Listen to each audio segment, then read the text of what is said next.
Hi hello నమస్తే welcome to signal TV. నేను మీ ప్రత్యూష. ఎండల బగ్గుమంటున్న ఈ వేసవి కాలంలో సడన్గా వర్షం వచ్చి నిన్న అందరినీ హైదరాబాద్ ప్రజల్ని ఆశ్చర్యానికి గురిచేసింది.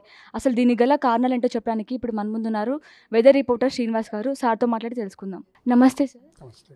సార్, ఎండలు బగ్గుమంటున్న ఈ సమ్మర్లో సడన్గా వర్షం రావడానికి గల కారణాలు ఏంటి సార్? మనకి వేసవి కాలంలో అప్పుడప్పుడు ఉరుములతో కూడిన జల్లులు ఇవి వస్తుంటాయండి. వీటిని ప్రీ మాన్సూన్ షవర్స్ అంటాము. వీటికి కారణం ఏంటంటే మనకి ఒక 5-6 రోజులు టెంపరేచర్లు భూభాగం బాగా వేడెక్కినప్పుడు అక్కడ కనుక తేమ లభ్యత ఉన్నట్టయితే అక్కడికక్కడ క్యుములోనింబస్ మేఘాలు ఏర్పడి ఇలా ఉరుములతో కూడిన జల్లులు, ఈదురుగాళ్ళు, పిడుగులు పట్టడం ఇవన్నీ వస్తుంటాయి. వీటిని ప్రీ మాన్సూన్ షవర్స్ అంటాం. అయితే ఈ మాయిశ్చర్ రావడానికి ఏదైనా కారణం ఉండాలి. ఆ కారణం ఏంటంటే ఉపరితల ఆవర్తనం కానీ, ఉపరితల ద్రోణి కానీ ఏదైనా ఉన్నట్టయితే మనం ఉన్న భూభాగానికి 2 పక్కల యువతల పక్కన మధ్య ఈ బంగాళాఖాతం, ఒక పక్కన అరేబియన్ సముద్రం ఉన్నాయి. సో ఉపరితల వాతావరణంలో కనుక ఏదైనా అల్పపీడన ద్రోణి లేదా ఉపరితల ఆవర్తనం ఏర్పడినట్టయితే ఆ సముద్ర ప్రాంతం నుంచి మనకి తేమగాళ్ళు వేడిగా ఉన్న భూ ప్రాంతానికి రావడం జరుగుతుంది. అలా వచ్చినప్పుడు కింద నుంచి ఆల్రెడీ భూమి వేడెక్కి ఉండటం వల్ల కింద నుంచి వేడిగాళ్ళు కింద నుంచి పైకి పోవడం వల్ల పెద్ద క్యుములోనింబస్ మేఘాలు ఏర్పడి ఈ రకంగా పెద్ద వర్షం ఒక 2-3 గంటల పాటు ఉరుములతో కూడిన జల్లులు, పిడుగుపాటు ఇదంతా ఉంటుందన్నమాట. ఇవి ప్రీ మాన్సూన్ షవర్స్ అని. ఇవి సమ్మరు పీరియడ్లో నార్మల్ ఫీచర్ అండి ఇది.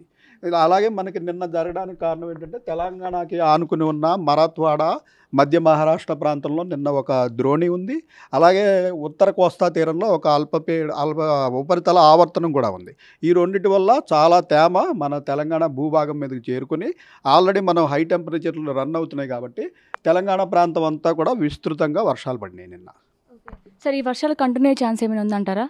ఈ వర్షాలకి నిన్న ఉన్న ద్రోణి, ఉపరితల ఆవర్తనం 2 కూడా ఈరోజు బలహీనం అయిపోయాయండి. సో బయట నుంచి మనకి మాయిశ్చర్ వచ్చే అవకాశం లేదు. అయితే నిన్న చాలా విస్తృతంగా భారీ వర్షాలు పడటం వల్ల మనకి లోకల్గానే చాలా తేమ అవైలబిలిటీ ఉంది. సో ఈరోజు పొద్దున్నుంచి క్లౌడ్స్ లేవు, మనకి టెంపరేచర్ ఆల్రెడీ పెరుగుతుంది కాబట్టి సాయంత్రం అయ్యేటప్పటికి అక్కడక్కడ నిన్న ఎక్కడైతే విస్తృతంగా వర్షాలు పడ్డాయో ఆ జిల్లాల్లో లోకల్గా అవైలబుల్ ఉన్న తేమ వల్ల అక్కడికక్కడ క్యుములోనింబస్ మేఘాలు ఏర్పడి కొద్దిపాటి వర్షాలు కురిసే అవకాశం ఉంది. అయితే నిన్నటి మీద ఈరోజు ఇంటెన్సిటీ చాలా తక్కువ ఉంటుందండి. రాబోయే రోజుల్లో వాతావరణంలో ఎలాంటి మార్పులు వస్తాయి సార్? అయితే ఈరోజు ఒక్కరోజే ఈ సిచ్యుయేషన్ చూస్తున్నాం మనము. రేపు ఎల్లుండి పొడి వాతావరణం ఏర్పడే అవకాశం ఉంది. మనకి ఈ అల్పపీడన ద్రోణి వీటి వల్ల ఏమైందంటే టెంపరేచర్లో 41-40 డిగ్రీల నుంచి 5-6 డిగ్రీలు తగ్గిపోయి 35-36 డిగ్రీలకు చేరుకున్నాం. ఇప్పుడు మళ్ళీ రేపటి నుంచి మళ్ళీ టెంపరేచర్లు గ్రాడ్యువల్గా పెరుగుతూ నార్త్ తెలంగాణలో ఒక 2-3 రోజుల్లో మళ్ళీ 41-42 డిగ్రీల టెంపరేచర్ చేరుకునే అవకాశం ఉంది. గ్రాడ్యువల్గా సౌత్ తెలంగాణలో కూడా టెంపరేచర్లు పెరిగే అవకాశం ఉంది. దీని గురించి మరి ప్రజలకు ఏమైనా హెచ్చరికలు జారీ చేశారా?